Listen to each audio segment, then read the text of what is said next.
Yo, SWAT talk, light on the mic, it's a play. See Wells the guy taking us state to state. Catch us Wednesday, Sunday, stats on the buffet. From gridiron to the court, we got the say. Football spirals, hoop dreams in the chat. Chopping it up, deep dives on every stat. Texas to Florida, repping border to border. Arkansas to Bama, the vibe getting warmer. SWAT talk, keep the knowledge on deck. See Wells spinning, wisdom gotta show respect. Facts flying higher than a wide receiver's check. From football to hoops, what y'all expect? Guests roll through, dropping stories untold. Legends from the SWAT spitting straight gold. Locker room vibe, secrets unfold. CW heavy like a championship hold. The South's got a rhythm, a culture to match. Each stat, each fact, another door latch. SWAT talk connects like a perfect pass catch. From Alabama skies to Florida's grass patch.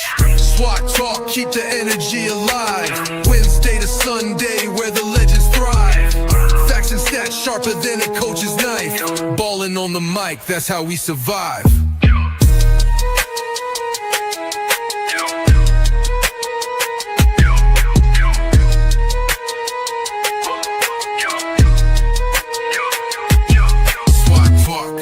Keep the energy alive. Wednesday to Sunday where the legends thrive. Facts and stats sharper than a coach's knife. Balling on the... What's up, y'all, man? How y'all doing? Welcome to another live edition of Swag Talk, man. And y'all see we got my homie in the house, man. Coach, what's going on, man? What's happening in another episode? We're gonna talk some more Southern football, man. How you doing today? Man, I'm blessed and highly favored. How you doing this evening, C. Wells? Oh man, I can't complain, man. Got out today, cut the yard. I'm good to go, man. You know what I'm saying? So we're gonna make this happen. We're gonna talk. Of course, we're gonna talk.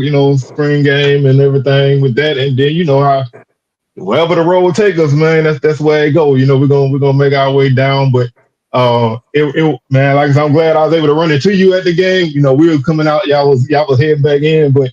Man, I was glad to run into you, man. It's always good to run into you, though.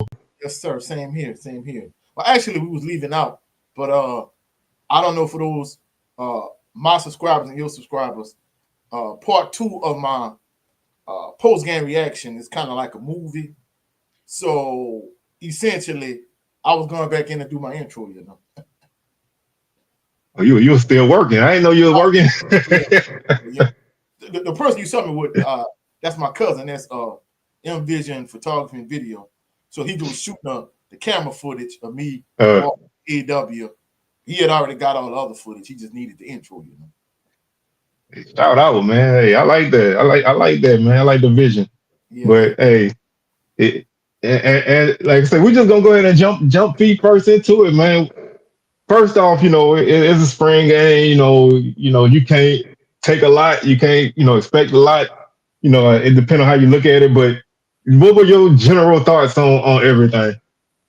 Well, my overall thoughts is, first and foremost, the defense has carried Southern the last few years.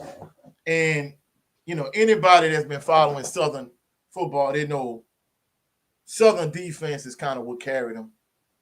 Year before last, it was the defense and the special teams with Joshua Griffin and Ruben Beauplants, more so Ruben Beauplants. Joshua Griffin did a good job as a kicker also.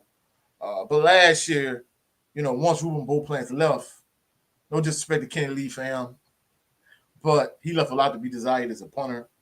And, so last year, defense was lacking. Offense was hit or miss. It was extremely inconsistent. And the main reason why it was extremely inconsistent was because of the quarterback play. The only thing that was consistent at the quarterback position was inconsistency. And I think things kind of really got stabilized when Chillin Woods took over at the quarterback position. But the issue with him was this past season was he got hurt in the Bayou Classic, so he didn't even play in the SWAC championship game. But, it was obvious. Of course, when I arrived, I got there like maybe quarter after 1. So I'm thinking, man, it started already. We got there like the linemen were doing like lineman drills in the Tony Clayton end of the end zone. I don't know if that's no. I think that's north end zone, right? Yeah, north end zone. That's the north end zone. And they were on the field doing 7-on-7, and I'm like, what is this? Like, what's going on? But evidently, just like some of my middle school games or junior high games, the officials were late. I'm like, come on, bro. Like, I know it's that's what happened? Yeah, that's what happened. I know it's a spring, I was one. I know it's a spring game, but like, man, come on, bro. Y'all can't get the officials here on time. Like, this is a college event. This is not like, high school, middle school, junior high. Come on, like, what we doing? But the lady sitting next to us told us that because she was there like way before we were, and evidently, word got around AW, and that's what transpired. So that's why they started late. I went back out to meet my people, and coming back in, I bumped into Kendrick Grimes. He and I exchanged numbers. I talked to him a little minute. Made the shout out to Kendrick Grimes. And the first series, for the most part, Kelby Givens played. I think that was like the only series I really saw him play. The first team offense really didn't do nothing in the first series with him in the game. But then the next series, Jamar Jones came in, and after that point, offense was up and down the field. I mean, they moved the ball extremely well. At certain points, I'm not even gonna lie, it looked like glorified 7-on-7 to be truthful. It was pitch and catch.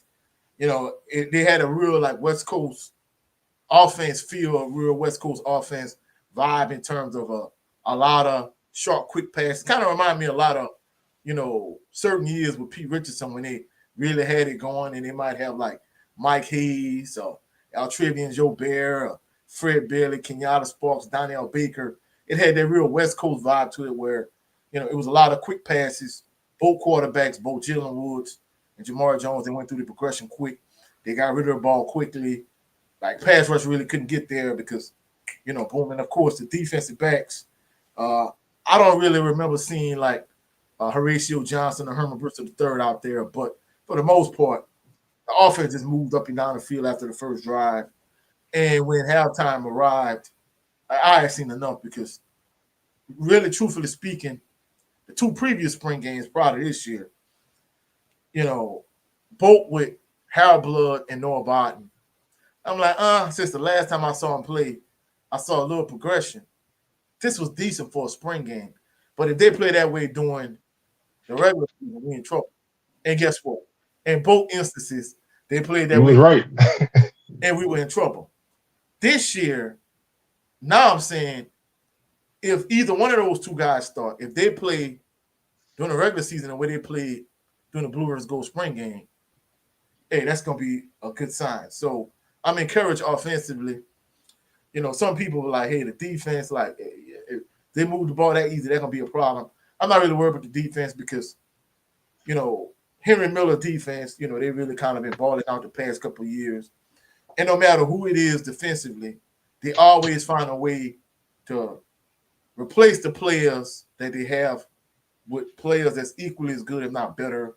Whether we're talking about Jordan Carter or Corian Harris, Jordan Lewis,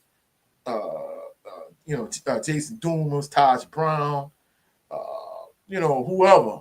Like, they always just find new players to fit into that scheme. So I don't know if it's the players or the scheme. I think more than anything it's a combination of the two. But defensively, the past few years, Southern has been on fire. I don't know if they're going to hit the ground running when the season starts like they did this past season against McNeese State. It might take them a little while to feel their way. But either way, I'm not really worried about the defense. I think the biggest issue is, having the offense perform in the regular season the way they did in the Blue versus Gold spring game. And then not only that, I'm not going to lie, they look up front. They look big on both sides of the ball. So hopefully they look that big when the season starts because, one thing we talked about in one of my group chats for, this show I'm a co-host on, Southern Baller Show, is, we talked about the construction and the framework of the team compared to the framework of Jackson State's team. Like, if you look at the two of them head to head, even though, myself and a bunch of my subscribers say, hey, had Jalen Woods played in the SWAC championship game, it could have been a different story. We really don't know. So I don't want to speculate too much on that because, Jackson State hasn't really played against him. So I think that in itself, it gives the offense another dimension, another dynamic. But even with that being said, it feels like the offensive line is a little bit bigger. Feels like the defensive line stout in the middle. And I'm not going to lie, I think if they could compete with Jackson State up front on both sides of the ball, I think that's a big thing. I think the last two components I really feel something missing is, the biggest issue I had with the 2025 Blue versus Gold spring game was the best running back in the stadium was sitting in the stands watching. Yeah, that was a big factor. Yeah, and don't get me wrong, I'm not disrespecting Zacchaeus Cooper or Amarian Asbury or Barry Remo, any of the backs they have. I think they all good backs.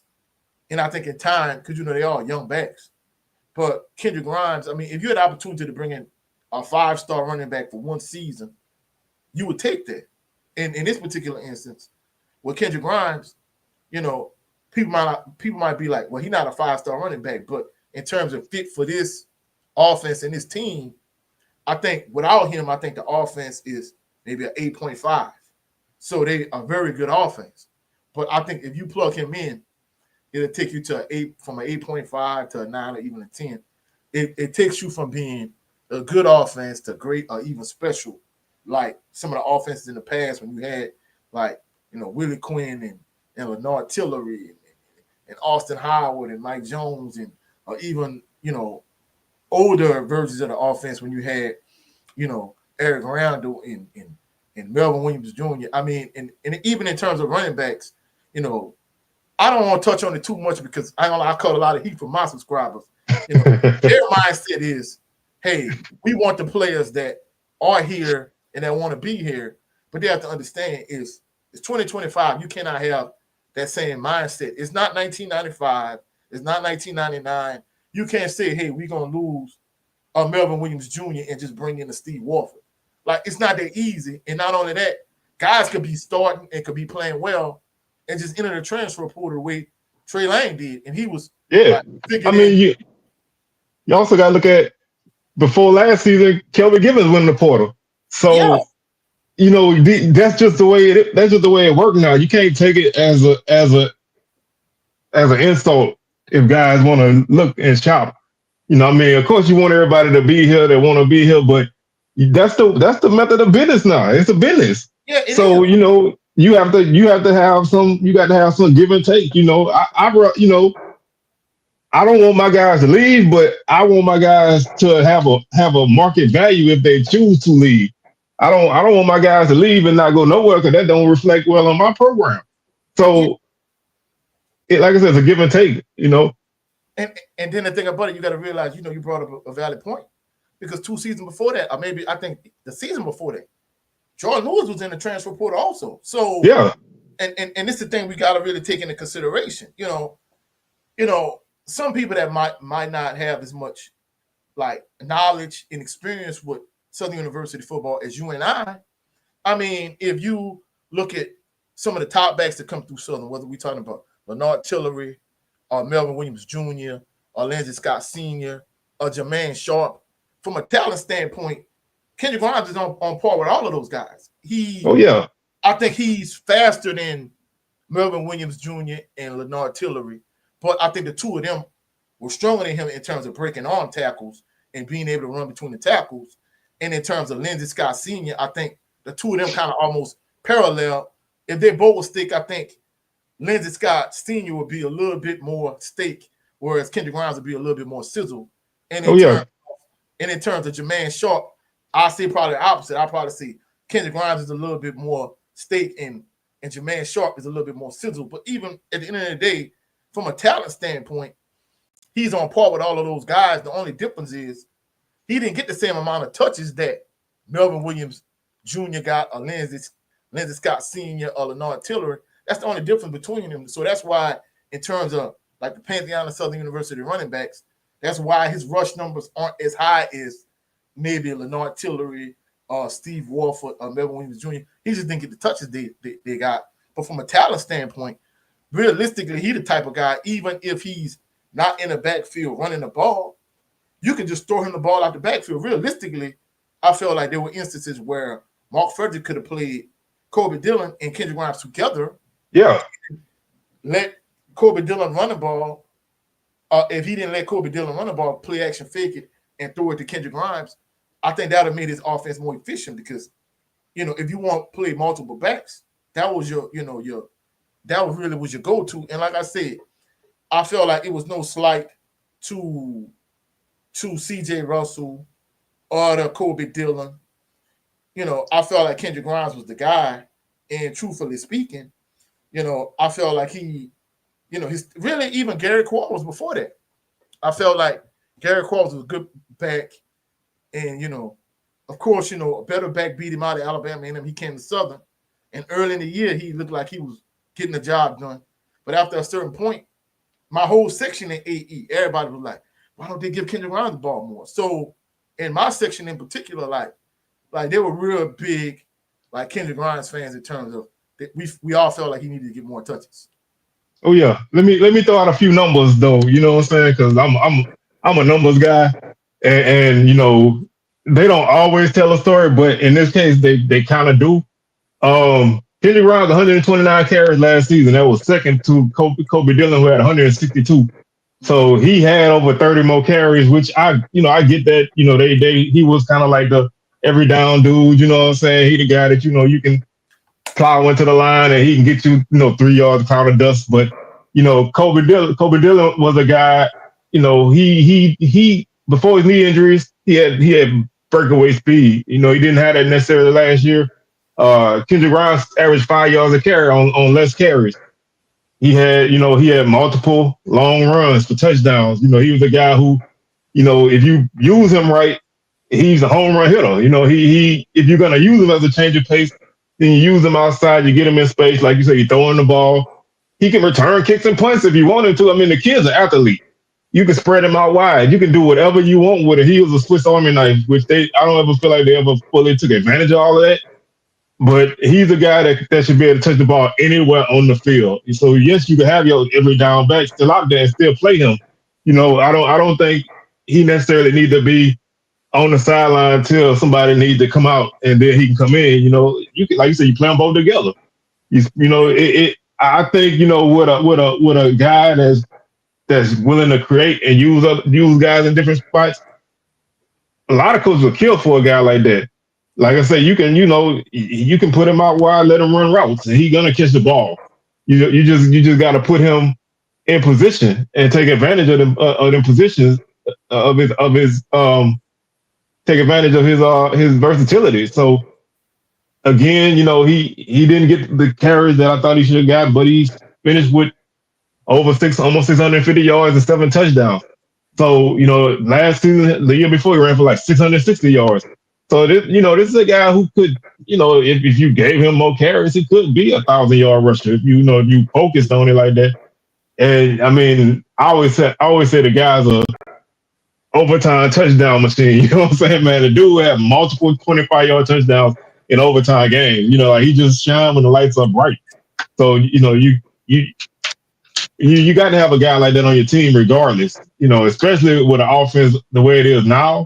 With so many young backs, you need a guy out there who's a veteran that can hit those big plays for you, because you're gonna need that explosiveness in your offense.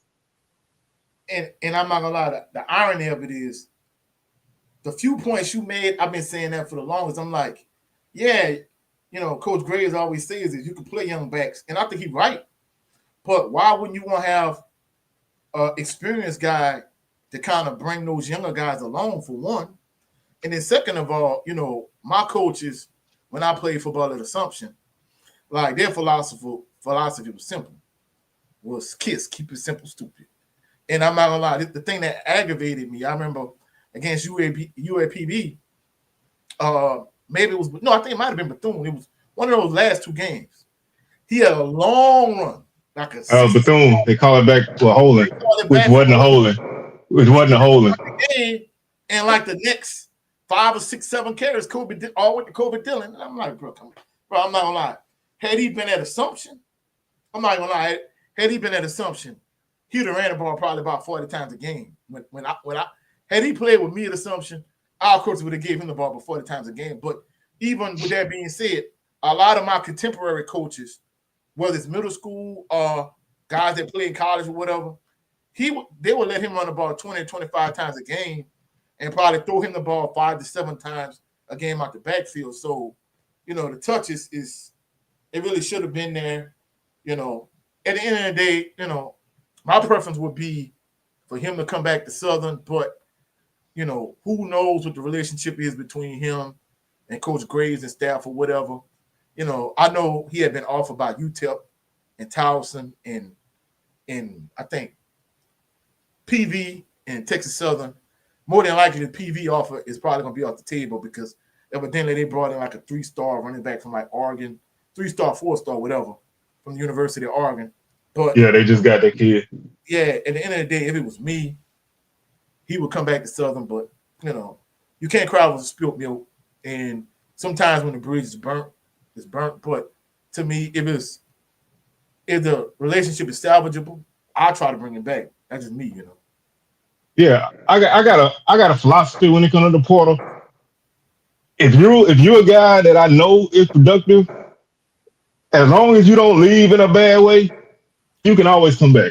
You know what I'm saying? Like unless you badmouth everybody on the way out, you can always come back because I know what you can do. And I know, especially if I need production, I'm willing to give you that break. I'm not gonna get that break to a dude who ain't played. You know what I mean? I know that don't sound right, but sometimes you gotta, sometimes you gotta go with what you know that you got in your hand. And when you need that, sometimes you gotta kind of give and take. But like I said, if everything, like I said, if it's a burnt bridge, then that bridge is burnt. And ain't nothing you can do about it. You can try to fix it, might not work. But if it ain't burnt, then the option need to be there if he want it. So I know they're looking at other backs, and I heard they might got a couple backs coming in, which I feel like if you're gonna bring in somebody, you need to bring in somebody experienced just to anchor down that room because the talent is there, but you need experience. You can play young guys, but young guys sometimes struggle in pass protection. So if you can get you a guy to come in that has some actual game reps under his belt, that can help them guys come along because I do have high hopes for those guys, but you kind of don't want to throw them to the wolves either, So we'll see how that turn out though. Yeah, I mean, I don't care, what position you play. If you're a young guy, you're gonna have some growing pains, And I think both you and I have like a old school philosophy in terms of, a bird in the hand is better than two in the bush. Like, in our day we had to earn stripes. They didn't just hand you anything. Like, I don't care what sport you play, whether you play football or basketball, you had to earn those stripes. So no disrespect to the younger backs, but even if they do perform well, they're gonna have to go through their growing pains. And like I said, I think bringing him back, it'll take your offense from like an 8.5 to a 10. And not only that, but the special teams is definitely like an area of concern because during the Blue versus Gold spring game, there was no special teams. And no special teams at all. Me personally, I'm not even gonna lie. I don't think that was a coincidence. So, you really need to get you a Carlos Leach, Joshua Griffin type kicker. You need to get you a Matt Bushart, Ruben Beauplants, Lionel Nicholas type punter, and you need to get you a dynamic punt and kick returner like a Willie Quinn, like a Ezra Landry, like a Fred Bailey, like a Kenyatta Sparks, like a James Vernon. If they could fill all of those gaps and maybe even bring Rhymes back or even bring him back, his caliber back, I think if you can nail all of those things, I think you're cooking with Crisco. Because I'm not even gonna lie, I think Henry Miller's defense, I think they're gonna be straight no matter what. I think it's only gonna be a matter of time before you get somebody to replace Darius Harry. In the secondary, Herman Bristol III and Horatio Johnson, they're gonna do what they do. I felt like Horatio Johnson was rock solid. I think at times he was a little bit handsy, but I think he was rock solid. The whole secondary is handsy. You know what I'm saying? Like that's just the way they are. You take that with what it is. I don't mind physicality. You know what I'm saying? They gonna and I mean that helped them last season lead the league in pass defense. So, that's what it takes. That's what it takes. You gotta. I'm one of the people that my philosophy is, man, you gotta make them refs call that. You know what I'm saying? So if they call it, then you ease up. If they don't, then it's gonna be a long night for them dudes. They gonna have to be able to play through that. So I don't have no problem with that at Oh, no, all. no, no. I'm a coach. I'm not gonna lie. I know. I I like know. DBs. I like physical DBs, but I'm not gonna lie. Those SWAC officials, they're so fickle. And I know you say we never really gonna ever fix the problem with the SWAC officials, but truthfully speaking, I just want consistency. You know what I'm saying? If week in and week out, not even week in and week out, play in and play out, if they were consistent, like in that Bethune game where, like he really literally tried to rip Chandler Whitfield jersey off on one end, and you swallow whistle with the interception, but on the other end, Horatio Johnson barely touch him, and you throwing a pass interference. I'm like, come on, man, look, I just want consistency as a coach, and I mean, even from a coaching, standpoint, whether I'm coaching football or basketball games, like if you're gonna miss calls, cool, but you need to miss calls on both ends of the court or both ends of the field. And SWAC officials, I don't know if they just biased at times or they just incompetent. I've been watching them for so long. I think they're more incompetent than anything. I think they get caught up in the game a lot. Especially I'm gonna speak more for basketball because basketball is more my sport, and I'm more the game. You're sitting right there. You can see everything and hear everything. I think a lot of times these refs sometimes they defer to certain coaches. And they may give you a little bit of leeway, but my thing is always whatever you call, just call it both ways. You know what I'm saying? If you're gonna let physicality go on one end, let it go on the other end. If you're not gonna allow nothing, then don't allow nothing on both ends. If you make it even, then you make the game. You know what I'm saying? Then you make the game won by the players between the lines.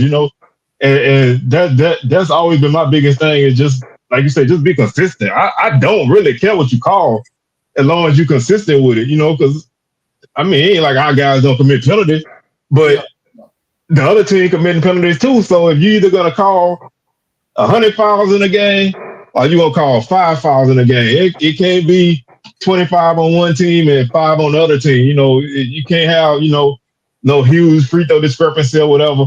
Or you can't have one team, with 4 straight personal foul calls on one drive, and then the other team score, and then you don't call nothing else no more. Because I've seen that too.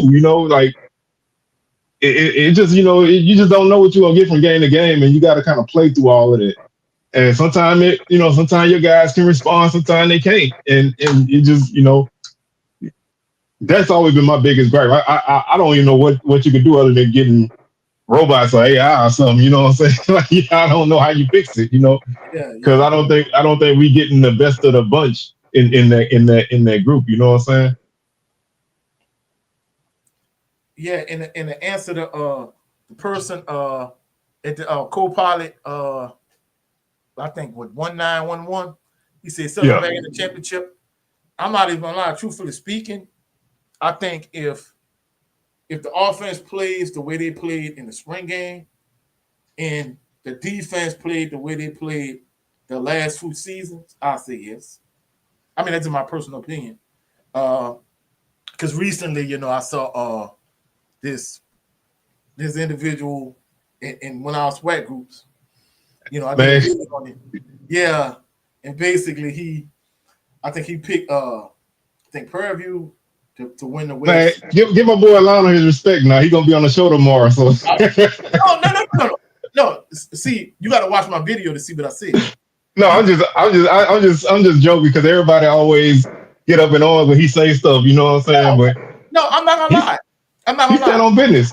No, I'm not gonna lie. In terms of Prairie View winning the West is wide open, so that's feasible. Now, in terms of Texas Southern coming in second, like I think Chris Dishman doing a good job, but I think they might be a year or two away from really competing. But in terms of the East, like I said, of course, you met my mom.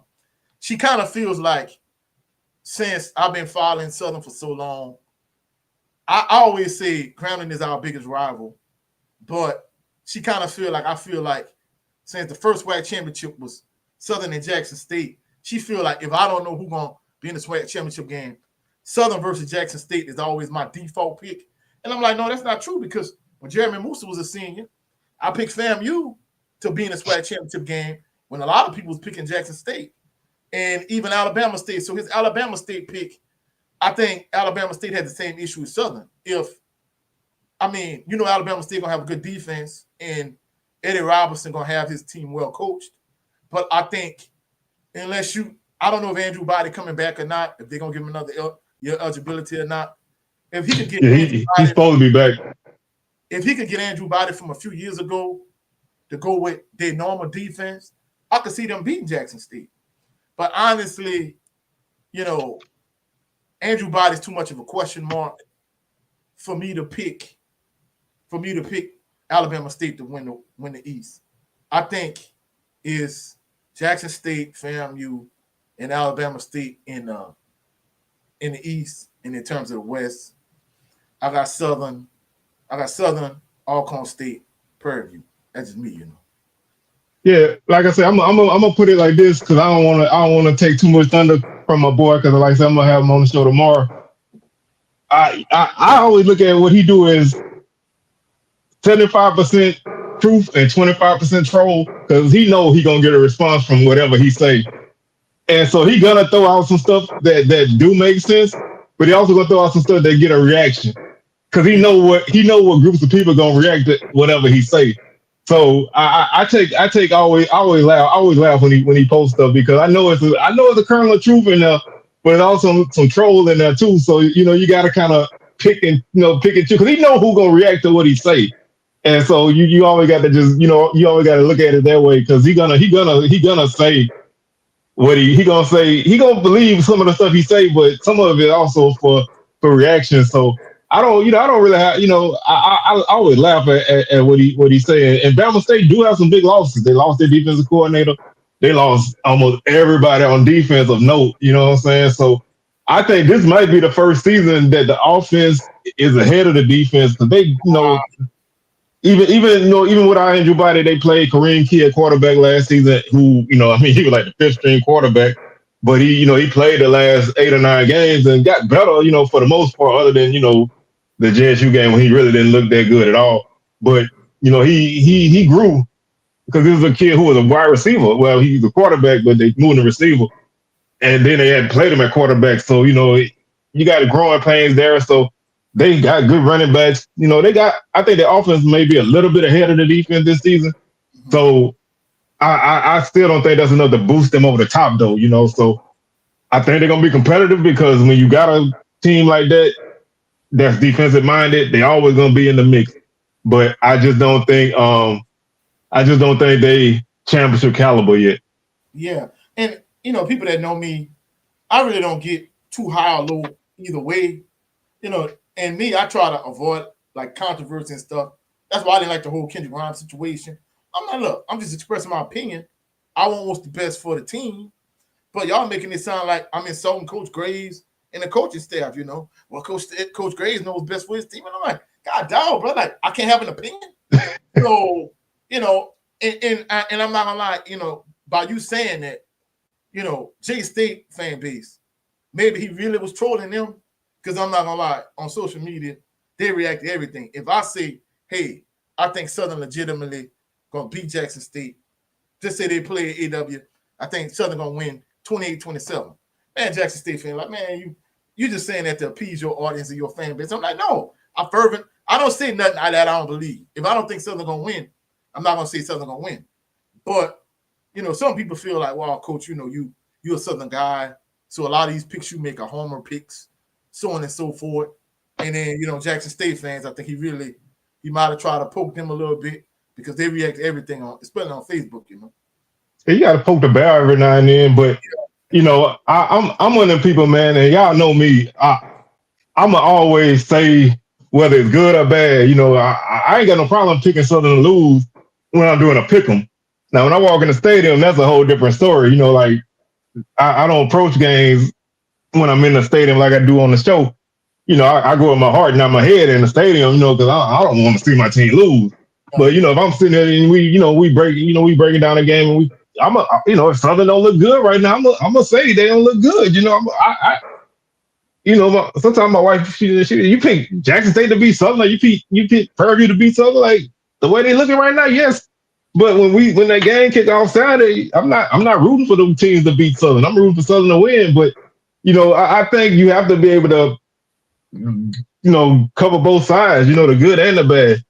Because to me, it's boring if everybody just be like, oh, my team this and my team that, But reactions in this field, reactions are important. So if you can do something to get people riled up, as long as they ain't disrespectful, I love it, man. Because I love to see people react to certain things that people post, even if it's not nothing crazy. People make it into something crazy. You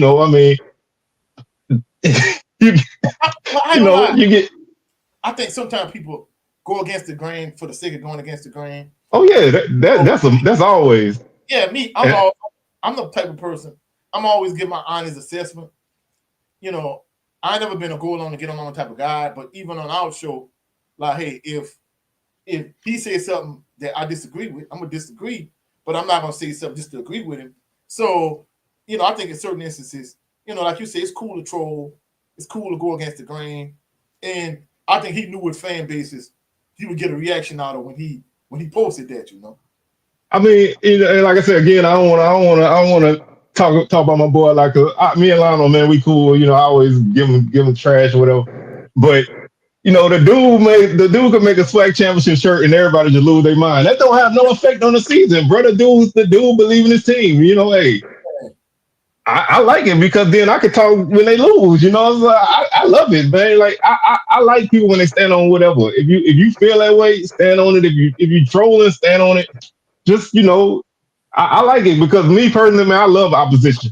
I'm the kind of person that I disagree with you, even if I agree with you, because I feel like it's more interesting that way. Like I'd rather see the other side of things just because I don't always want to agree with you. And I drive my wife crazy with that.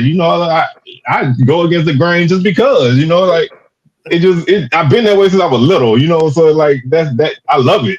I love it. I'm not a troll myself because I don't really get into all of that, but I respect a good troll. And I do want to touch on a couple of comments. I when it comes to the quarterback position in Southern right now, this season, even with I didn't necessarily have. I don't know how much I want to put on Coach Titan and how much I want to put on the people who was actually playing. But I feel like as a whole, I have more confidence in the quarterback group this season. I think last season we was asking a lot from a guy who we thought was ready, but I don't think mentally he was ready. And that kind of set you back a little bit. Because I personally feel like you probably should have played one of the younger guys, because I feel like when you got an older guy who don't have a lot of experience and younger guys, I'd rather go to younger guys in that case. We just finished saying that, we both agree that, older guys should be ahead of younger guy. But if it's like a guy with 1 year or whatever, and he ain't really played that much, I'd rather go to the younger guy in that situation, let him learn and grow on the job. And I think that last season and the year before, we was in the same boat. And some of that's roster mismanagement, and some of it's just guys not panning out. I'm more comfortable with the guys that we have, because the guys that we have, I think, have that in them to succeed. Now, whether they do or not, you never know until Saturday hit. Yeah. And I'm not gonna lie, that's why I'm cautiously optimistic. But I'm gonna call a spade a spade. No disrespect to the deceased, but Marcus Jacoby was probably like the worst quarterback I saw at Southern. And I'm not gonna even lie, the last couple of years, Noah Biden and Harold Blood. I ain't gonna go that far. You don't think I ain't gonna go that far. You don't think Marcus Jacoby was the worst? No. Who's compared to the last? No, man. He wasn't. I'm gonna put it this way. He wasn't ideal for what we do, but when he was in his element and he was on his game, I thought he was a solid quarterback. He just was not the guy to have a team that wasn't wasn't built to be a dominant team. He wasn't a guy who I think you could put on offense that needed to hold a spot until guys get better. You think he was better? You think he was worse than Harold Blood? Well, see, the thing about it is you got to realize Marcus Jacoby transferred from La Tech. Oh, I know. I know. I was there when he was there. No, but this is what I'm saying. Now, hear me out now. The offensive line he had a savage offensive line. He had Steve Warford behind him, and he had a good defense. Like, I think Ricky Harvey was like the top player on the defense that year. So, and Robert Hammond, all them guys. So with his offensive line, his running back, and his defense, I mean, even Donnie Gills was good at fullback, to be truthful. So at the end of the day, and even when they had Jermaine West at fullback, like he had a good fullback, a good tailback, a good offensive line, and a good defense. For the most part, they carried him. Now, that's fine. Harold Blood and Noah Barton, they both was trash, but they didn't have the amount of experience that Marcus Jacoby had. In my opinion. But when you look at I don't want to argue for this dude, but when you look at what he was when he got there, and he probably shouldn't have been playing. Lionel Hayes should have been playing. No, hey, either Sam George or Lionel Hayes. Sam George, if he was doing what he was supposed to have did at the time, he would have been playing in the first place. That's why I don't, I know he had some things going on that kept him on the field. Mm-hmm. He by right should have been the starting quarterback anyway, but I don't really think, I just think that out of every quarterback I've seen at Southern, he probably the lowest on the athleticism scale, but I don't think he the worst quarterback at Southern. Now I don't know how far back you go, but man, I've seen guys like Herman Coleman, Lee Tapp, all these dudes back in the 80s, man. The earliest quarterback I could really remember, even though I've been going to games my whole life, the earliest one I really could remember was Nate Harrison. And the dean at my previous school, like I was the athletic director, the head football coach, the head basketball coach, head track coach. Every sport that I coached, he was like over all of those sports before me. So he was the athletic director, the head football coach, head basketball coach, head track coach. Nate Harrison is the earliest I can remember, but he was like, man, coach, Harrison was a dog. He just said, oh, he was, man. That dude was a hell of an athlete. He said he just didn't have no talent around him. And no, that team was bad. I was a kid. I just didn't remember him that vividly. The only real clear-cut Nate Harrison, like, memory I have was when he beat Nicholls State that night. And I don't know if it was over. No, it wasn't overtime because they didn't have overtime back then. But he beat him at the end of the game. That was like my real, like, most fondest memory of Nate Harrison. But he was like the first quarterback I really could remember. And some of the guys, like even like somebody like J.C. Lewis, like one of the coaches I coached with said he played with J.C. Lewis. He was like, J.C. Lewis was more athletic and he was able to run, but he wanted to be this pocket passer. And the offensive line was trash. That's why he got killed. And I'm not gonna lie, people I talked to, it was like he had a lot of concussions or something. So he did, man. He didn't get a good break because the team, wasn't good around him. Like you say, he had a bad offensive line. The team was in transition. You know what I'm saying? So he was a guy who could have really led that offense in the right way. But I think he one of those guys who didn't really make it out. But that's mainly because he got buried. I want to touch on a couple comments. I do want to come back to this conversation though, but I want to touch on a couple comments. North Carolina Central. Our secondary is fine, and our defensive line is fine. Our linebacker, our defense, we fine. I ain't worrying about defense. If y'all got suspect offensive tackles, man, I feel bad for Walker Harris. I'm gonna put it that way. If you got bad offensive tackles, are guys who may not be always on point, I feel bad for your quarterback. My concern with Southern's offense, and it's always going to be offense. And I'm not gonna lie, if the offense play during the season like they played in the spring game, yeah, North Carolina Central might be in for a long game. And then not only that, but Kelvin Givens, truthfully speaking, I'm not gonna lie. That young man is a man against playing amongst boys. I don't think I've seen the Southern defensive in this good since probably Gillis Wilson. And truthfully speaking, a lot of the things that I would do schematically against him, I've seen SWAC teams do against him, and they still can't stop him. Whether they chip on him, they double him, they run right at him, they run away from him. Like, he's still wreaking havoc. He's still a nightmare. I'm not gonna lie. In a couple games, I've literally seen teams do everything they could do against him. Double him, chip him, run at him, run away from him.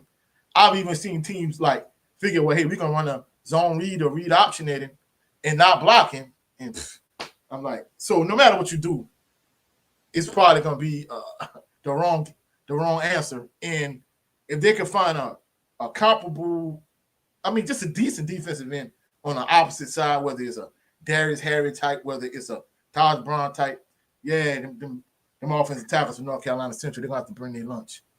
Yeah, like I said, I'm not worried about our defense, and I'm only worried about the offense because it's the first game of the season. But I number one is gonna be a good game. You know, I really think it's gonna be a good game. First game, you're gonna have all kind of, you have ups and downs on both sides. I will say this though, if it's close, if it's close, I get Southern edge in a close game. Yeah. They just don't flinch in close games. So if it's a close game and they go to overtime, I don't care what Central got, Southern winning. But I do think, I ain't really looked at Central that much yet, so I'm not going to go too deep into it because I ain't really paying no close attention to them guys yet. I will from this point forward, but I do know they're going to be well coached. You know what I'm saying? I know they're going to be physical too, but it's going to be an interesting game. We got a lot on the line. Yeah. We got a MEAC Challenge streak on the line. Southern ain't lost the MEAC Challenge.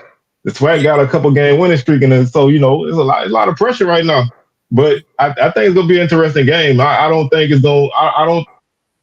I'm gonna put it this way: if you getting your information on Southern from outside people, I'll be careful because a lot of people don't. A lot of people not gonna get Southern credit they deserve. And B, a lot of people don't really even know what Southern got. Southern returning way more than people think, especially on defense side of the ball. Southern returning basically the whole secondary. They returning down there. Even though I love Derek Williams, they returning probably their best linebacker. And, we got a couple good pieces coming back on defensive line, so I don't think we don't have as many holes as we had last season going into that. Yeah, and the thing about it is too, we know North Carolina Central won't be physical. And I'm not gonna lie, if the line looks as big as they are the way they did in the spring game, if they plan to just line up and punch Southern in the mouth, I don't know if that's gonna work the way because North Carolina Central really like to play bully ball. The way they stopped the running game at points. Like I said, I preface that where I know Kendrick Rhymes didn't play, but if you just trying to line up and punch Southern in the mouth, it ain't really gonna work. And I'll be fast. Southern ain't really run the ball that much in spring game either. But I'm gonna touch on EA because EA a rattler. Everything I said is still the same. We could go 0-11 against everybody. We still had the best defensive player in the league. There's no way you could change that. I don't care what we did against nobody else. That can't change the fact that dude had good games against everybody we played. That don't change. That don't change. Everybody else might not have a good game, but we had a dude that can impact the game. You can't take that away just by what the team did. And we lost to FAMU because the offense ain't move the ball at all. By right, fam, you should have beat us way worse than what they did because we did not. We had 85 yards passing in that game. And I'm not going to deep dive into it, but from a quarterback play standpoint, that's another thing too.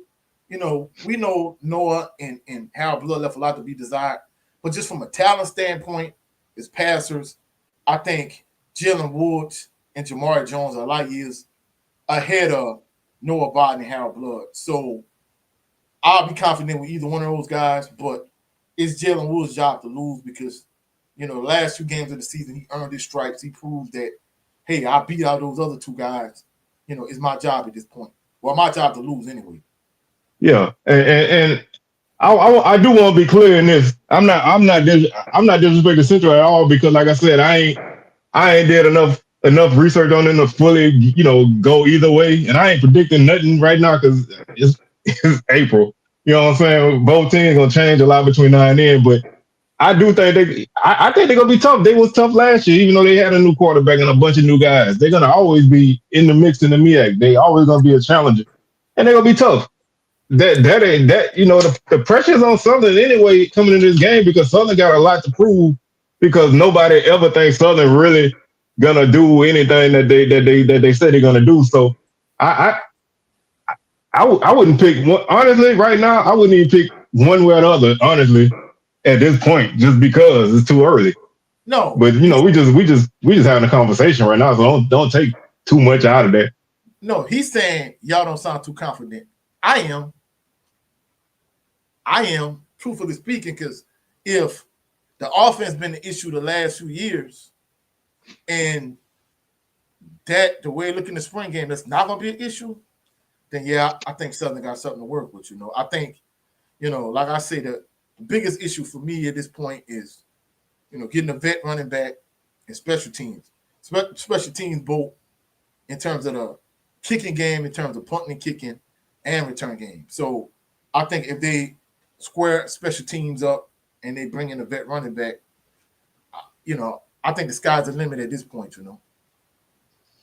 Yeah, I always feel like, you got a chance and it, as long as you give yourself a chance to be competitive, but that like I said, I'm gonna keep it 100. The one thing that scared the hell out of me, man, and I know a lot of people don't even care, but it can make or break a game. We got a whole new special teams unit.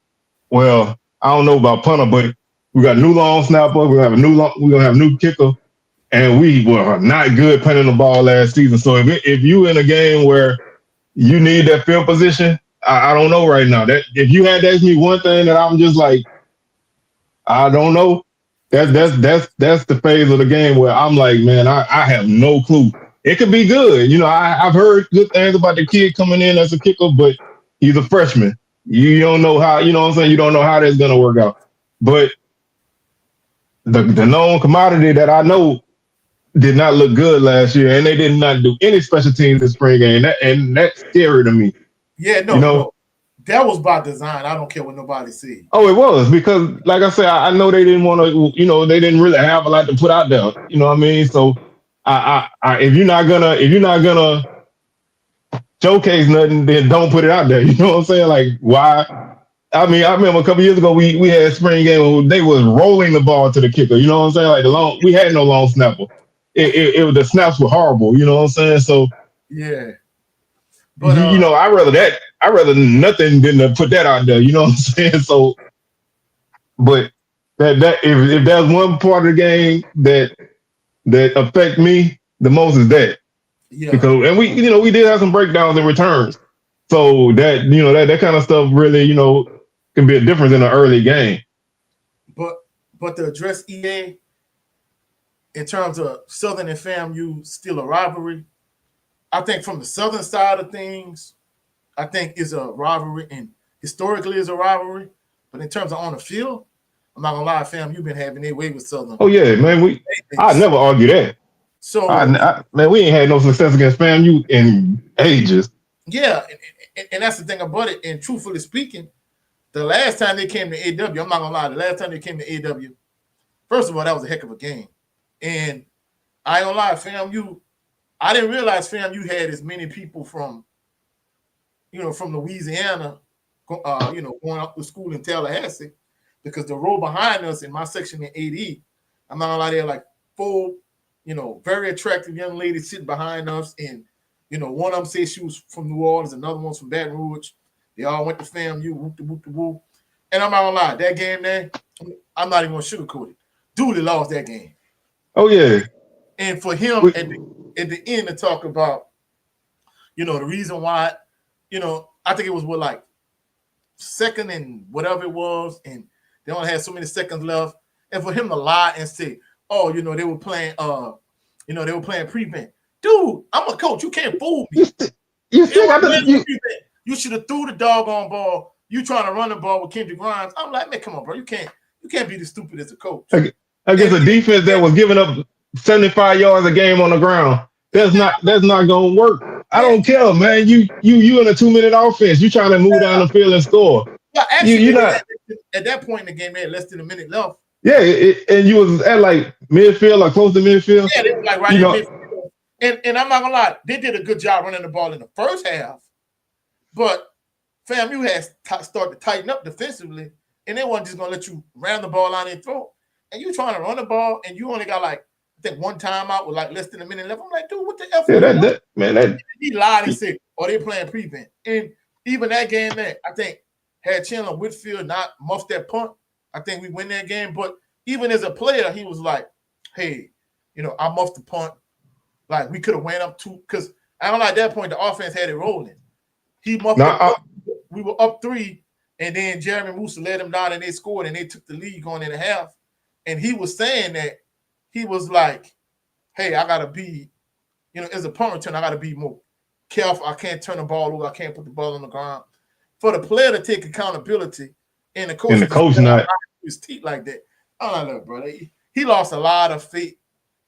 Well, he had already lost a lot of Jaguar Nation, but he lost the rest of them that night. Yeah, he lost the rest of them that night. It's like, come on, bro, you can't. Now, I'm gonna tell you 2 things that turn that game around. One of them is serious, and one of them ain't. The first thing that turned that game around was Willie Simmons making adjustments and starting to go to tight end, screens and all that kind of stuff to tight end because we really wasn't covering that, and they decided to stop trying to go deep and nickel and dime and take what we gave them, and it worked. The second thing was it was tied up going into the fourth quarter. That light show woke up FAMU, man. I swear. Can't nobody tell me different. No, I'm not gonna lie. Your last point I disagree with.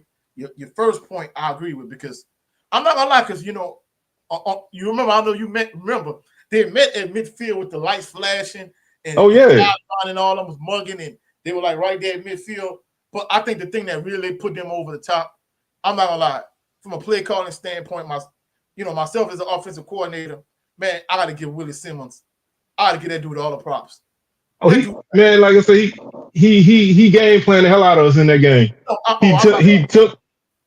He is the play caller because the adjustment he made. Because I'm not gonna lie, Jeremy Musa still was getting off, but Kelby Givens and Taj Brown, hey, they were playing beat me at the quarterback or beat me at the quarterback, and both of them was getting off.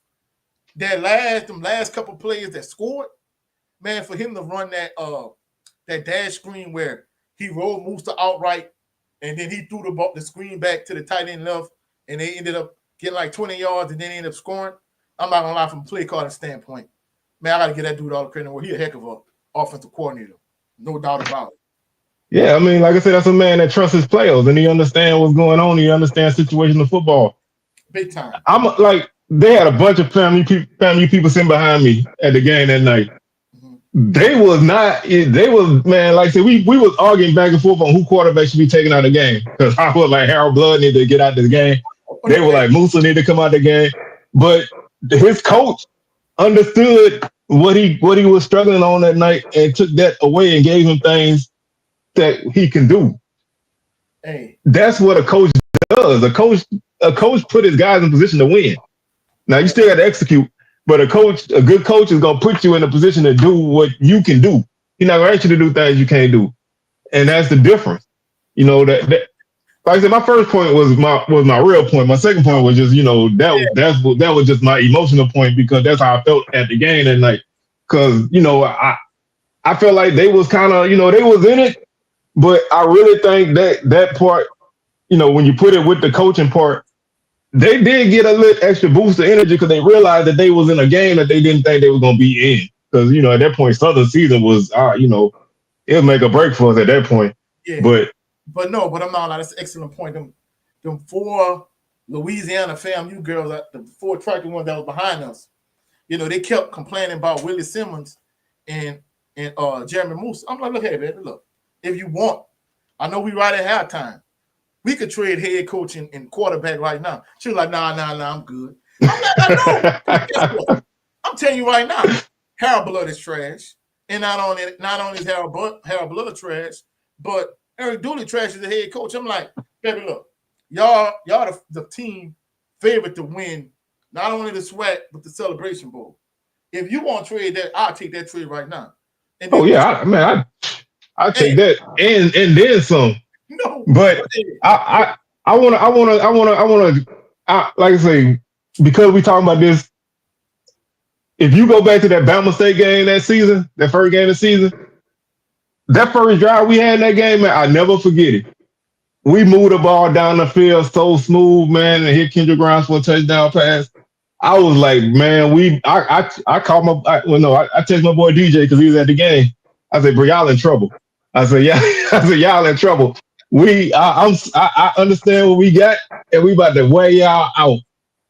We scored 3 more points in that game. And I think we scored them in the first quarter. Yep. Because the offense just really turned upside down, man. So it just that season was a disaster. And I hate to even go down it because it take me to a cold November afternoon against Prairie View where our offense did not do nothing in the second half. But that's neither here nor there. But I got PTSD from that season, man. I swear. Hey, I was at myself, my mom, and my nephew. We went to Lorman and went to that Alcorn State game. I'm not gonna lie. The one decent game from a play calling standpoint that might have been the only good play calling game Eric Dooley had the whole season, in my humble opinion. But the thing about it was they got so many penalties. Don't get me wrong. I feel like Alcorn State really was kind of agitating them because, they were doing dirty stuff that I could see as a coach that, our coach used to tell us all the time. Second person is going to be the person that get caught. Oh, yeah, always. Second person, always, man. Kept doing it. They were doing stuff like spitting in players' faces and Southern retaliate. Couple Southern players got ejected. Because I remember one point, they threw a bubble screen to August Petrie III. He scored a touchdown. They called it back. I said, oh. So, and then the defense just melted down because Todd Brown wasn't on that side. And, Kelvin Gibbons, he seemed like he kind of needed that other defensive end to feed off of that game that afternoon. Overall, that was the worst game of the season to me. I think the Prairie View game just kind of was the icing on the cake because, a lot of people that saw my post-game reaction, it was like, dang, coach, like, yeah, it's time to get rid of Dooley, And man, that game, I for the first time in my life, man, I really had debated on even going to that Prairie View game because I was like, the season over with. I knew at that point that we wasn't. I just knew that it wasn't going to turn out good. And I've never had a home game where I was like, I don't want to go, but I went because I had like my nephew and his girlfriend with them. My wife wanted to go because it was the last game of the season, whatever, at home. And I really didn't want to go, man. Because I was just burnt at that point. Because the Alcorn game was huge because we came into that game with a really good chance of controlling the division because we had what, them, Texas Southern, and Prairie View or something like that, and Grambling to close out the season. Whoever won that game controlled their own destiny. Yeah, and we had all division games after that, so we knew where we stood. We was in a 1-game playoff every week. We knew where we stood. You can't get nothing better than that. After that, Alcorn State with the bid. And we got woe out like we used to do back in the 2013 and 14 at Alcorn. You know what I'm saying? So it really was what a season just turned upside down, and it wasn't no turning back. But at least you had hope going into that game. I had no hope going to the Prairie View game, and we led that game at the half. No, I'm not gonna lie, but I always talk about understanding, clock management, game management, situational awareness. Dooley has none of those things because the thing that aggravated me with that game, you were winning the game, then you pulled blood and you put Noah in, and Noah played decent. Then you take Noah out, you put blood back in, and then in the second half you try to put Noah back in. I'm like, dude, he cold. No, he ain't gonna do nothing. And the crazy thing about it, this will let me know they had no confidence in him. When he came in the game, all he did was turn around, hand the ball off, Kendrick Grimes, hand the ball off, hand the ball off, hand the ball off. I said, man, what you put him back in there for nothing? Yeah, don't put him back out there. You could get anybody to do that. You know what I'm saying? It just, like I say, I don't want that them couple years, man. Even the year we went to the championship that year, we really was not we really was not a complete team that year. You know, we had a couple good games offensively, but we really had a lot of questions offensively that year. Well, Obviously getting shut out in, This is why I'm gonna disagree with you. You could go look at my channel leading up to that game. I say, look, I know Glenn above McDaniel, he didn't play that great against Valley, but it's senior afternoon at Valley. It's like 40 degrees out here. Them boys really didn't want to be there. They struggled against Valley. But I'm like, look, you cannot play Bashawn McCray. You cannot start Bashawn McCray against Jackson State. It can't happen. Oh no, I totally agree with that. Hey, I mean, by that point in the season, man, the kid was mentally done. Hey, sure enough, you started Bashawn McCray. Then you pull him, you put Harold Blood in there. Harold Blood couldn't get out the way of that zero blitz. Then you put Bashawn. And he fumbled. And now you down 26-0. You don't have nothing to lose. Now you say, all right, Glenn, let me see what you can do. First time this boy get in the game, he bring you straight down the field, score a touchdown. I say, look at this dumb ass.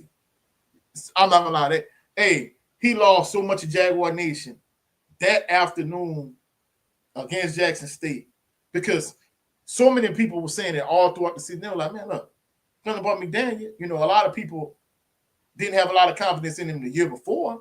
But I'm like, he at that point now where I think this could kind of be his Quincy Richard senior season. That's how I felt like going into the season. I'm like, yeah, he didn't like the world on fire, but the year before, he had a lights out game against Alcorn State. He played good against Jackson State. The one time Shador and Dion came to AW, you know, they just blew the lead with a minute and 30 left. I'm like, you need to go with that guy there, but instead you put this glorified running back playing quarterback, and he was like a watered down version of Darius Skelton. I'm like, bro, this dude is not that guy. But, you know, at the end of the day, I think that's really what cost him his job. And then the following season was just the icing on the cake, you know. Yeah, I mean, the following season was a textbook example of how not to handle any kind of adversity as a coach. But I remember, man, earlier that season, earlier in the 22 season, I had a lady turn around and cuss me out because I say put Bubba in the game. You know what I'm saying? Like, everybody in my section was like, man, shut up. This was like early, you know, like they don't put that dude out there. Like, bro, the dude can play. He just hadn't had a lot of experience. You know, I mean, he got caught up in a situation with Skelton the year before because Skelton had issue with the coaches and whatever. And instead of them just putting the dude on the team and moving forward, they ping-ponging back and forth. And that's the kind of kid that you either need to play him or not play him. You know what I'm saying? Like, you either play him or he ain't on your team. He's not the kind of guy that's going to be on the sideline, you know, being a positive influence if he's not playing because he feel like he should be out there. You don't need that on a team. But the kid did everything that he could do. He was hurt in the spring and came in late. You know, spring of 21, came back late and played at the end of the season. Then, you know, up and down throughout the 21 season. And everybody had a, you know, opinion of him, but I thought he could do the job if you give him the opportunity. But, you know, you chose to play what you played, and you know, you made that bed, so you got to lay in it. You know, like. Well, I'm not the only issue with that situation, because even when it came to Skelton, Lampley, and McDaniel, I felt like McDaniel was kind of like the dual threat. Lampley was the pure pocket passer that couldn't get out the way of the blitz, and Skelton was the glorified running back playing quarterback. That's all Bashawn McCray was, a watered-down version of Skelton. And Skelton I think he was the better of the three at the time. But when McDaniel got his opportunity, I know Lampley had another year of ability left. I don't know what happened with his situation. I thought he was coming. He ended up transferring, which rightfully so. He was a good kid, man, but he was another guy that just wasn't made for the pressure. You know what I'm saying? You know, he couldn't get out the way of the blitz. As a coach, when I saw him come in the game, I'd be like, you know what? Really, with Skelton or Lampley, I would just load up the box and just send everybody, because Skelton can't beat you from the pocket. He's just a glorified running back. And Lampley couldn't get out the way of the blitz. I felt like McDaniel was kind of like the best of both worlds. And the only issue, the 1 year he started, was it was no real in between. Either he would have an A performance, a C performance, or F. And it was he didn't have no middle ground. Yeah, which, you know, and then but the thing about it was, I think he really kind of start to turn the corner a little bit at the end of that season. And I felt like the next year, I'm like, all right, he your guy. And for them to go with McCray, I'm like, okay, Florida Memorial game didn't tell you nothing. No, that game, all your starters was out by the 5-minute mark of the first quarter. You know what I'm saying? Like that didn't help you at all. When you look at that season, you played Florida Memorial first week, LSU second week. You ain't learning nothing about your team in them first 2 games. And then you play Texas Southern, which was a game that you needed. That's when you find out what your team really was, which defensively we played a solid game, which was, that was the story of Southern. Defense played okay, offense didn't do anything. He didn't make no adjustments. He didn't kick field goals when he had opportunity. We should have never win or lose, we should have never got shut out in that game. You had opportunity to score. You had opportunity to change quarterback and maybe get your offensive spark. You wouldn't do it. You didn't take the 3 points when they was there. They jumped up on us 21-0 by the half, and they never scored again. But this is the crazy thing about it, though. Like 2 or 3 times really during the course of this season, Texas Southern, the first time you played Jackson State in the Boombox Classic, and I think another game, like he really struggled in like 3 of those games. Instead of you giving him the hook and putting McDaniel in, he just stuck with McCray. So that let me know, like, hey, at this point, it's not about what's in the best interest of the team. It's about my personal relationship with him and Benny. And at that point, I'm like, look, bro. And when it really came out at the end, like the fan base really, they had already turned against him. But when they found out like he had a close personal relationship with Benny and Bashan, like you could burn the house down at that point. It was over. Oh yeah. And like I say, that by that midpoint of that season, man, our offense was grinded to a halt. We had multiple games from that point on where we did not move the ball through the air at all. And when you can't throw it and teams know you're gonna run it, they're gonna load up and stop you. No, and I don't mean to cut you off. Really, because our defense, we didn't get blowed out as much as we probably should have, honestly. But this is the thing about it. That's probably one of the best receiving corps that Southern had since maybe like the mid-90s. But the problem was you were so trash at the quarterback position. You had August Petrie III, you had Jalen Howard, you had Chandler Whitfield, and you had Cassius Allen. Yeah, so, man, look, hey, if you could get those 4 wide receivers right now at Southern with the 2 quarterbacks you got, whoo, man. Man, that game August Petrie had against Prairie View, man, that was one of the best individual games I've seen from a wide receiver at Southern in a long time. That dude went up and made a catch in the end zone, man. I swear he was up like 8 feet in the air. They could not cover him. That honestly was the best game McCray played at Southern. I bullshit you not. That was the best game, and it wasn't a clean game, but he played a good game toward the end. But the game he had against Alcorn was a good game too. But you would know because Southern had so many penalty yards. It was crazy.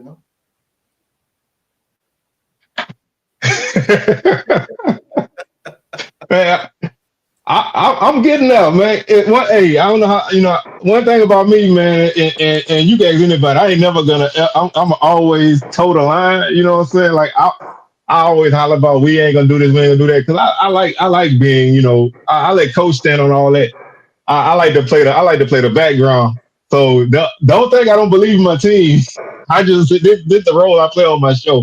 But I think we're gonna be ready, man. Like I said, we ain't played Central since we only played them once, and they beat us back in the day. So we always need to be, we need a dub in that game. But I'm looking forward to it, But like I said, I'm gonna throw my attention more on that game as we get closer. So hey, I'm not gonna lie, Johnny Thornton. I'm the person that like to reflect on many moons ago too. That's what we do.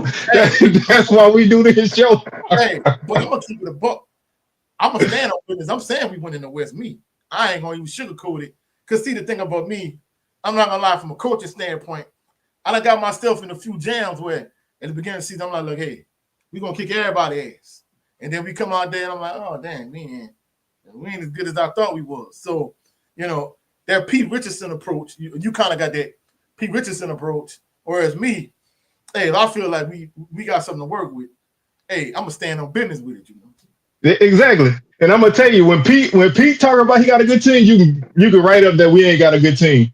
Anytime he went public with how good we was gonna be, we wasn't gonna be that good. So I kind of got that mentality, man. Like I like, I'm never gonna if I say something, unless I'm fully standing on it, then you can take it to the bank. But I like to play the other role. I let everybody else stand out in the front and take them bullets. I come out later, but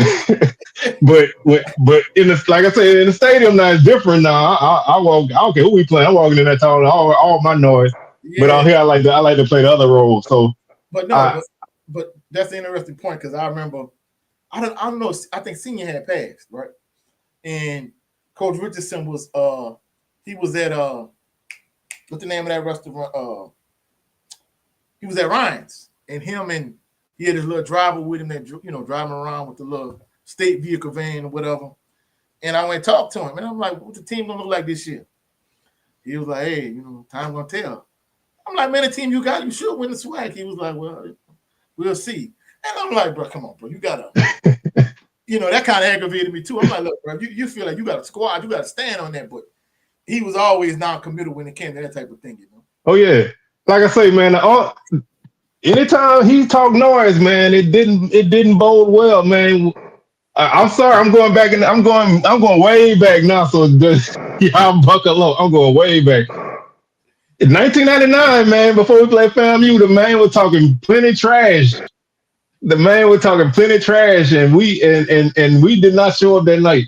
He became Internet Pete that weekend, man. You know what I'm saying? So it's just one of it's just one of the things. I like to have fun. I like to have fun like that, man. Just playing that we ain't got no talent role, but I believe in my team. When it's Saturday, I believe in my team. But I like to play play the other side here. But I mean, like as far as this go, and I'm gonna have to wrap it up in a minute because my phone about to die.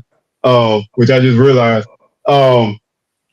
Even if you do the divisional approach last season, you got the team with the two best records in the game. I don't know who. Obviously, we didn't win against FAMU, but everybody had works in the swag last season, other than Jackson State. So I don't know who else should have went, because anybody else who should have went didn't beat Southern. So in this case, this season, the teams who I mean maybe Bama State, but they lost to Jackson State a couple weeks before the end of the season. So it really wasn't. It didn't really matter who you sent as the other team in the championship last season. I don't think nobody was coming out on top other than the Blue Bengals. So, well, I mean, I don't know. I'm gonna be honest with you. I think I'm glad that they got the East-West because, really and truthfully speaking, the top three teams in the East probably could have beat Southern last year. My honest opinion. Let me rephrase that. Without Jalen Woods at quarterback. Well, Woods at quarterback, I think, is a game changer. But because I'm not gonna lie, Zay was hit or miss. Noah was trash. I ain't gonna hide that fact. You know what I'm saying? But at the end of the day, I think last season was a good building block season for Southern, and it's gonna be interesting to see what this season look like. Yeah, I totally agree. Like I say, I'm just saying I don't know who else could have went. I mean, everybody had flaws last season. FAMU had flaws, Bama State had flaws, Southern had flaws, Prairie View had flaws, Alcorn had flaws. Well, nobody, that's one of the reasons why I'm picking Southern, and I don't pick Southern like the last few years. Is because the West ain't what it once was. You know what I'm saying? Oh no, the West is wide open, man. It's always wide open. I mean, I'm not gonna lie. There were years in the SWAC where I could tell you, hey, for sure, Grambling gonna win this year. Jackson State gonna win. Alcorn State gonna win. Prairie View gonna win. But right now, especially when it comes to the West, it's wide open. You can't. That's why I'm so adamant that I believe Southern gonna win the West. I mean, like I said, ain't nobody like I said, man. On a real level, ain't nobody head or shoulders above nobody. If you can win them 5 games in your division, you good to go. Yeah. Whatever you do outside them 5 games, you go 2-1 or whatever. You good. Now, I know somebody like Avis, he gonna want to hear this, but I'm not even gonna sugarcoat it. I legitimately think Jackson State head and shoulders above everybody else in the East, though. I'm not even gonna lie about that one, you know. Yeah, I ain't gonna disagree with that. You know, but there is a lot of parity in the West, though, you know. It is, but because that number one, the most senior coach in the division right now is Alonzo Hampton, and he probably gonna be fired at the end of the season. There is no, you know what I'm saying, man. There's no continuity. There's so many teams with new coaches. Nobody got that. There's no starting quarterback returning that other than Jalen Wood started the most games out of anybody who returning, unless you count Jordan Davis from Texas Southern. There, you know what I'm saying? Like, there's no continuity. So if you can put together and win in division games and get you there, then you're good. And that's why I can understand why people feel like they should do away with divisions. But some years, some years it work out that way. Some years, the East is strong. The East got multiple good teams. And then some years the West got multiple good teams. I think the odds of you having two strong teams in one division is not always going to be good. So you're probably still going to end up with the same teams. Now, I would fix the scheduling. Find if we're gonna play non-conference games, if we're gonna play conference games, non-conference games, then we should just go to 9-game schedule. That's just my personal opinion. But unless you fix it to where we don't play Bama State often. We ain't played them in a conference game since the spring of 2021. If not that, then 2016. We don't play. You know what I'm saying? We don't get to play them teams a lot. So I think you fix it to where you rotate teams more frequently. But other than that, you're gonna always end up with basically the same situation. So the West got a lot of work to do. Yeah, let me address two things real quick in terms of Ravel Schaefer. The reason why I talk about the 90s so much is because the 90s is like the best decade of my life. It's unless something super phenomenal happened in just life as a whole for me. To me, the 90s like not just Southern, but just life in general. Like 1998, like the best year of my life. That's my personal opinion. That's why I reflect on the 90s so much. In terms of the coaching thing, you brought up a valid point because a lot of people feel like Tremaine Jackson, the best coach in the SWAC West, and I'm like, he ain't coached the SWAC game yet. How you the best coach in the SWAC West? Come on, man. Like I'm not saying Tremaine Jackson not a good coach, but how you gonna be the best coach in the SWAC West and he ain't coached a game in the SWAC yet? Yeah, I mean, like I say, there's just so much, and I get why people look at the West and be like, man, ain't nothing over there because truthfully it really ain't. When you look at in terms of this team is so much better than other team, and everybody got a chance because there's nobody just blowing everybody away. And that, when you got a really good team on the other side, and then you got another team who is maybe a step below that, them two teams probably are head and shoulders above everybody else a couple years. It make it look unbalanced. But that was a time where the East was like that. Yeah, it was. Alcorn was the only thing that was winning. Alcorn won the East one year with a 5-6 record. You know what I'm saying? So they were like what 5-3 or 5-4 in conference. They won it with a horrible record because the East was nothing at that point. Yeah. And the West had Grambling and Southern fighting it out every year. And so, it cycles, man. It cycles. So I don't really think you do away with it at that point. But I do think that you just need more. You need more continuity on that side of the conference, because if you don't get that, you're gonna struggle.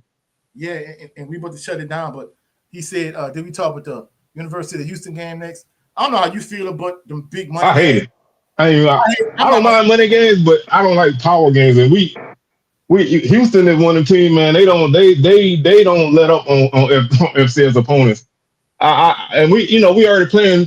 I mean, the money good. Hey, it's all good, but I prefer we gonna play them. I rather play at ULM, one of them kind of games. But that's 3 trips to Houston, so you can't beat that. Well, I'm gonna keep it a buck. Like Senior was always against those type of games because I remember before they did the north end of the end zone, that extra, you know, with the Tony Clayton players and everything. Senior, because they was talking about Southern playing against LSU to get that built. And I'm like, well, what's your thoughts on it? He was like, nah, I don't want. He said, I don't care if you give me $1 million to play that game. He said, $1 million you're going to get, it ain't worth the ass whooping you're going to take. And I always had that approach. I never wanted the big money games. The 2 years they played against Tulane in the Superdome, we went to both of those games. And they started out close, and then they just ran away with it after that. So I've never been a huge proponent of those games. Truthfully speaking, I'd rather play against other HBCUs. You could play, you know, maybe like a Hampton, a Tennessee State, whoever. You could play those type of teams instead of playing these big money games. I'd rather play like a classic, like a Circuit City Classic or whatever, you know. I never been a big the money I games. agree. Like I said, I'm just not a fan of playing power teams because it's just not, you know what I'm saying? Like you don't really get a lot out of it. The check is okay, but you know, how much is that check really worth? But I'd rather play a game that, you know, we got a chance, you know, against some of them teams. But, you know, I understand the bottom line, but man, I gotta go ahead and get up out of here, man. My phone is literally on 2%. My phone about to die.